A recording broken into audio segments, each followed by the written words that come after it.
you had mentioned to me before we started to record, Jimbo Fisher made a comment about we need to close. Mhm. We need to learn. Yeah. This team needs to learn how to close next year.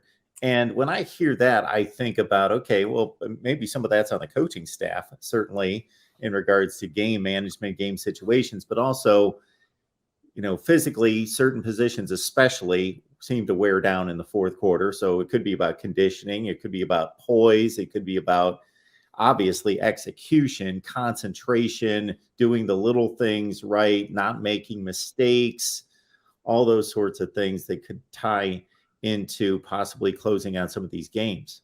Yeah, I think the one you mentioned there was not making mistakes and kind of being able to lock in and kind of those key moments when the game's on the line. And it was part of a larger question about where the program's kind of heading, and the recruiting class they obviously put together, and all that. And one of the things he said is when you look at the Arkansas game, they had a turnover in the fourth quarter that came back to hurt them. Should have, they kind of felt despite the slow start, had the lead late against Ole Miss. Weren't able to close that game out. And then I think folks in Aggieland still feel like A&M should have won the LSU game with the strip punt. But aside from that, being able to get a key stop on third down or on the punt,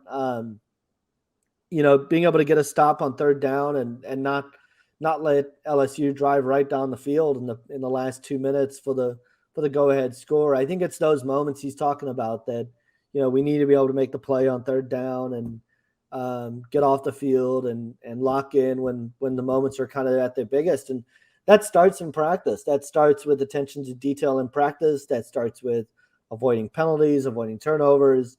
Drops were a problem again for A&M last season. They had a big one in the LSU game that ended up coming back to cost them. And so, I think that's one of his biggest things is, we need to learn how to close games. And if you close out a couple of those games, you're looking at 10-2 instead of 8-4.